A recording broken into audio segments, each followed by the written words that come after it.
गुरु से बढ़कर के कोई हो नहीं सकता। गुरु की महिमा बड़ी निराली है। और ध्यान रखना, गुरु को सामान्य समझने की कभी मूर्खता मत करना, कभी मूर्खता मत करना। बहुत दिनों से मुझे कुछ पता नहीं क्या हो रहा है क्या नहीं, क्योंकि मोबाइल से हम बहुत दूर रहते हैं।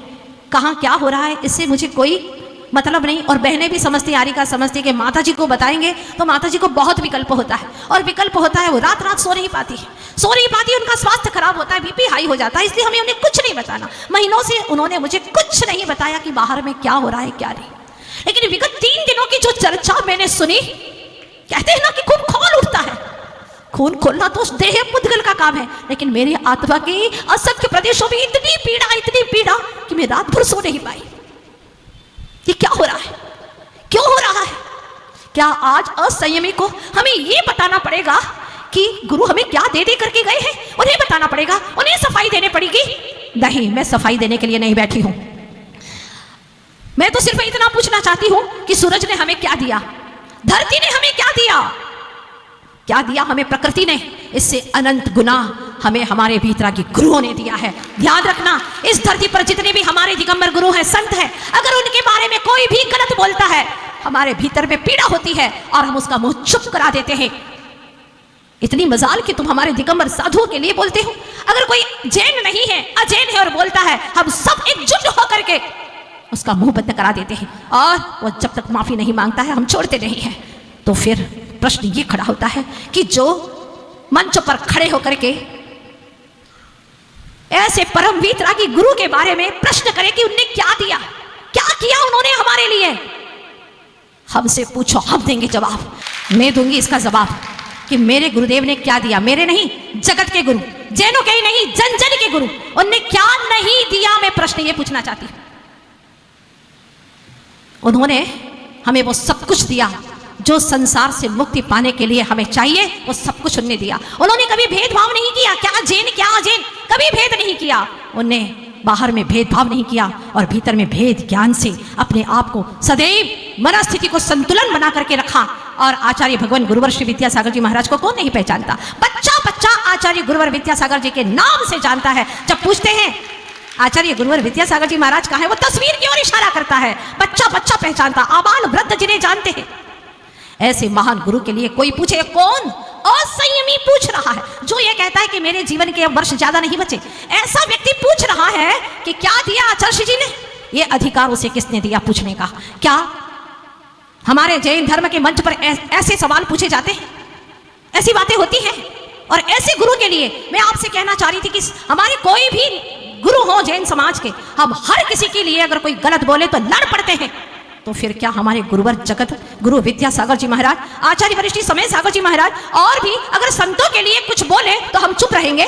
बिल्कुल नहीं रहेंगे। जिस दिन से मुझे पता चला है, मैं पहले कुछ नहीं जानती थी, मुझे नहीं पता था ये सब कुछ क्या हो रहा है, और गुरुदेव ने सिखाया सामंजस्य बनाओ और अच्छे से व्यवहारिकता के साथ में अपना जीवन का निश्चय का लक्ष्य बना करके और आगे बढ़ते चले जाओ। मुझे नहीं मालूम था, लेकिन ये भीतर में इतना खतरनाक कार्य हो रहा है। जब ये पता चला तो मैंने कहा, अब तो मेरे पास में कल शाम को आए चैनल वाले और कहा कि हम प्रश्न पूछेंगे आपसे। मैंने कहा प्रश्न पूछने की जरूरत नहीं है, मैं तो वैसे ही बोलने वाली हूँ। अब प्रश्न ना भी वक्तव्यम, बिना पूछे ही मैं बोलने वाली हूँ, क्योंकि अब तो पानी सिर के ऊपर चला गया है, अब सहा नहीं जाता। अगर मेरे गुरुदेव के बारे में किसी ने कुछ बोला है तो ये शिष्य चुप नहीं रहेगा। मेरी धड़कनें बोलेगी, ये श्वासें बोलेगी, और क्या बोलूं, उसको अधिकार नहीं है। अधिकार का अ निकाल दो, वो धिक्कार का पात्र है जो गुरु के बारे में ऐसी कुछ भी बातें करता है जिसको बोलना नहीं आता। एक श्लोक देख करके पढ़ नहीं पा रहा है, मुनि के स्थान पर मुसी पढ़ रहा है, कुछ भी पढ़ रहा है, और ऐसा व्यक्ति पूछता है कि क्या दिया तुम्हारे गुरु ने, क्या किया? तुम होते कौन हो हमें पूछने वाले? ये बताओ किसने अधिकार दिया है? कृतघ्न ही होते हैं ऐसे लोग।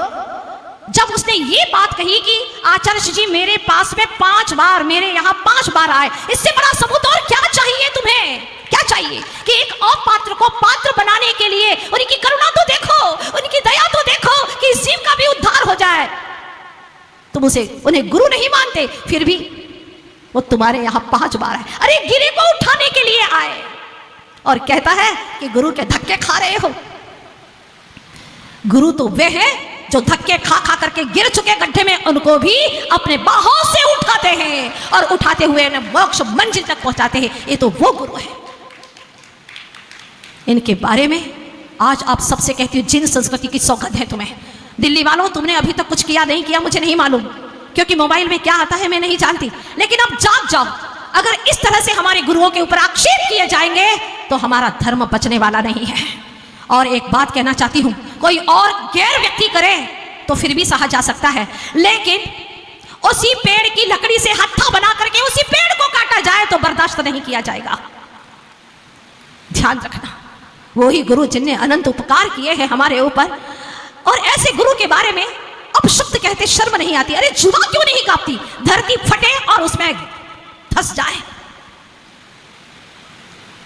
उस वक्त तो ऐसा लगा लोगों को कि क्या बोल रहा है और किसके लिए बोल रहा है, जिसकी मौत नजदीक है, और फिर भी और उपस्थित लोग तालियां बजा रहे हैं। वो कोई गैर नहीं है, जैन कह रहे हैं अपने आप को। कैसे जैन कहे उन्हें? अरे हमारे माँ बाप पर अगर कोई उंगली उठाता है तो हम उसे लड़ने चले जाते हैं, चाहे हमारे अंदर ताकत हो या ना हो, लेकिन हम लड़ने चले जाते हैं। खबरदार, अगर हमारे माँ बाप के ऊपर तुमने कुछ भी कहा तो। ये हमारे माँ बाप से भी अनंत उपकारी गुरुवर है आचार्य विद्यासागर जी महाराज, और जिनके बारे में कुछ भी बोले जा रहा है और हम सब चुपचाप सुनते रहे। अब नहीं सुनेंगे। जो गुरु की निंदा का रस पी रहे हैं और अपने आप को बहुत ही महान समझते हैं, तालियां बजा रहे हैं, खुश हो रहे हैं कि हम बहुत बड़ा काम कर रहे हैं, इस वक्त निधत्ते निकाचित कर्मों का बंद कर रहे हैं। ध्यान रखना, जो कभी भी भोगे छूटने वाले नहीं है ये कर्म। कर्मों की आवाज हमेशा शब्दों से ऊंची होती है, ये बात ध्यान रखना। कर्मों की आवाज शब्दों से सदा ऊंची होती है। इसलिए हमारे भगवान गुरुवर श्री समय सागर जी महाराज चुप है, बोलते नहीं। वह लोग कहते हैं वे क्यों नहीं बोलते? वो आगम और मर्यादा में बोलते हैं, सिद्धांत से बोलते हैं, अनावश्यक कोई शब्द नहीं बोलते। जिन्होंने अपने जीवन के 45 वर्ष गुरु के सामने सिर्फ नीची मुद्रा करके बैठ करके निकाले हों, और लोग आ जाते तो दीवार की तरफ मुंह करके बैठ जाते, जिन्हें दुनिया से कुछ लेना देना नहीं, न कुछ लेना न देना, मगन रहना, बस अपना लक्ष्य उसी की और ध्रुवधाम की ओर निरंतर गतिमान होना, धावमान होना, यही मात्र जिनका लक्ष्य है। वो छल कपट नहीं जानते, वो प्रसिद्धि पाना नहीं चाहते कि मैं बोलूं और मुझे प्रसिद्धि मिल जाए, वो भक्तों की भीड़ नहीं चाहते, वो तो अपने ज्ञान के नीड़ में सदैव निवास करते हैं। सच्चे साधु का दर्शन करना है तो जाकर के देखो। लोग तो अनुकूल परिस्थितियों में भी अपने आपे में नहीं रहते, लेकिन वे चारों तरफ प्रतिकूल परिस्थितियां हैं, इसके बावजूद भी अपने समता रस का पान कर रहे हैं। इनका मौन सामान्य मत समझना भवि जीवों, ये व्यक्तित्व तो सामान्य नहीं है, ये असाधारण व्यक्तित्व के धनी है।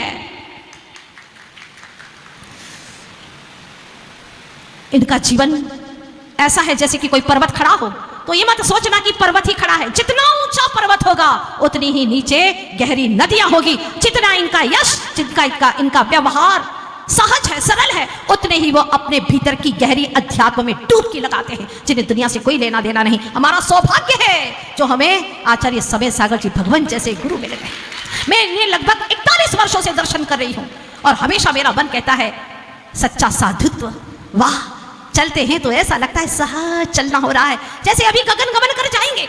जिन्होंने कभी कोई अपशब्द नहीं बोला, जो कभी किसी के बारे में गलत विचार नहीं करते, धन्य है साधु। हमारा तो महा सौभाग्य है। हम तो साधु उसी को मानते हैं जो शांत होता है, वह संत होता है। शांत से ही संत बने, और जिनका नाम ही बचपन से शांतिनाथ था, शांति के नाथ। पूरे घर परिवार के लोग ये कहा करते थे कि चाहे कितनी ही शहनाइयां बजे, बाजे गाजे आ जाए, कितने ही बड़े जुलूस आ जाए, लेकिन वो कभी भी देखने के लिए बाहर नहीं निकलते थे। बचपन से ही जिनकी ये प्रवृत्ति थी, क्या देखना, दुनिया में देखने लायक है क्या, वो निरंतर अपनी दृष्टि अपनी तरफ किए हुए हैं। ऐसे आचार्य भगवान गुरुवर श्री समय सागर जी महाराज के बारे में अगर कोई कहे, और आपने सुना होगा इन दिनों में ये कहा गया कि चाणक्य और गणधरों के बीच से निकले। अरे कहाँ निकलेंगे? ये तो तीर्थंकर जैसे, और तीर्थंकर के आसपास में तो गणधर रहते ही हैं, गणधर के अलावा कहाँ रहेंगे वे? और चाणक्य की बात है तो चाणक्य चंद्रगुप्त के ढूंढते हुए वहां पहुंचे थे, और चंद्रगुप्त मुनि हुए थे। ध्यान रखना, आचार्य भगवान गुरुवर श्री विद्यासागर जी महाराज ने अपना पद किसी ऐसे वैसे को नहीं दिया है। ध्यान रखना, ऐसे योग्य समर्थ साधु को दिया है जो जानते थे कि चाहे कितनी प्रतिकूलता आ जाए उनके जीवन में, लेकिन ये कभी भी जिन शासन के ध्वज को नीचे झुकने नहीं देंगे, दिन और दुनी और रात चौगुनी जिन धर्म की वृद्धि करेंगे, ऐसे यहाँ गुरुवर श्री समय सागर जी महाराज आचार्य भगवान ने बहुत सोच समझ करके इनको आचार्य पद दिया है। और और इनका आचार्य पद जब दिया गया तो लाखों की जनता में सबकी अनुमोदना से पूरी तरह से भावों के साथ में उनको आचार्य पद दिया गया। और उस वक्त धरती का कण कण गाने लगा कि देखना इस दिए की लो को एक सूरज में ढाला जाएगा और इसका उजाला एक दिन बहुत दूर तक जाएगा। और आज हम ये देख रहे हैं और ये आध्यात्मिक परिणतियां हमें बता रही हैं कि वाकई में आचार्य भगवान गुरुवर्षि विद्यासागर जी महाराज जिनकी चर्या जैसी थी वैसी ही उनकी जीवन की चर्या है। ये तो हमारा सौभाग्य है कि पंचम काल में आज भी हमें ऐसे सदगुरु दिखाई दे रहे हैं और भी स्थान स्थान पर दिखाई देंगे।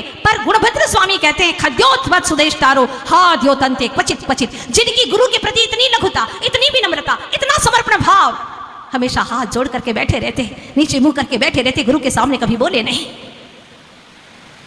और जब गुरु नहीं रहे तो गुरु के द्वारा जो दिया गया था वो आगम के अनुसार, सिद्धांत के अनुसार नपे तुले शब्दों में बोलते हैं और अपने आप में रमते हैं, अपना सारा आचार्य का दायित्व निभा रहे। जब भी कोई चले जाए उनके पास में, अभी कुछ लोग यहाँ से गए थे, इतने प्रसन्न होकर के आए कि माता जी आचार्य भगवान ने हमें समय दिया, वार्तालाप की बहुत प्रसन्न हुए। और जहाँ जहाँ पर भी मैंने तो आज तक भेजा है और आचार्य महाराज के पास में जाते, अच्छे से समय देते हैं, वार्तालाप करते हैं, उनको धर्म की चर्चा करते हैं। धन्य है ऐसे गुरु। भव्य जीवों, अगर हमारे गुरुओं के विषय में ये बातें होंगी तो हम बर्दाश्त नहीं कर पाएंगे। हम बोलेंगे, बिल्कुल बोलेंगे, और खाली बोलने से ही काम नहीं चलेगा। अगर माफी भी मांगे तो इस चीज की माफी नहीं होती। अगर कोई गलती से बोल जाए तो माफी है, लेकिन जो चाह करके गुरु की निंदा कर रहा है वो घोर अपराध है और इस अपराध का बहिष्कार पूरे राजधानी के स्तर पर होना चाहिए। क्या आप लोग तैयार हैं इसके लिए?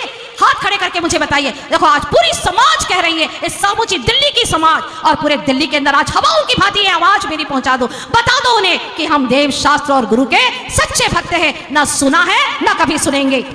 गुरु के विषय में कोई भी अपशब्द कहे हम सुनने वाले नहीं हैं। और पूछने वाला होता कौन है? वहां कौन होता है वो पूछने वाला? और इस तरह की बातें हमारे गुरुवर समय सागर महाराज आचार्य भगवान से कि तुम इनसे निकलो, आदेश देने वाला होता कौन है वहां? इसकी इतनी हिम्मत कहां से होगी? इसकी इतनी हिम्मत आज इसने इतनी हिम्मत कर ली है, कल और भी कुछ करेगा, परसों और भी कुछ करेगा। क्या हम चुप बैठे रहेंगे? ध्यान रखना, वैद्य शास्त्र कहते हैं कि अगर शरीर के अंदर फोड़ा फुंसी हो जाए तत्काल इसका इलाज करवा देना। अगर तुमने इसका इलाज नहीं करवाया वो नासूर बनेगा, वो कैंसर का रूप धारण करेगा, पूरे शरीर को लील जाएगा, जीवन लीला समाप्त कर देगा। वो इतना आगे बढ़े इसके पहले ही आपको जागना होगा। किसी के बलबूते की बात नहीं है। हमारे गुरुवर्षि आचार्य भगवान समय सागर जी महाराज आज चुप बैठे हैं क्योंकि गुरुदेव ने कहा था कि जवाब नहीं देना ही लाजवाब है, इसलिए गुरु की आज्ञा मान करके वो चुप बैठे रहते हैं।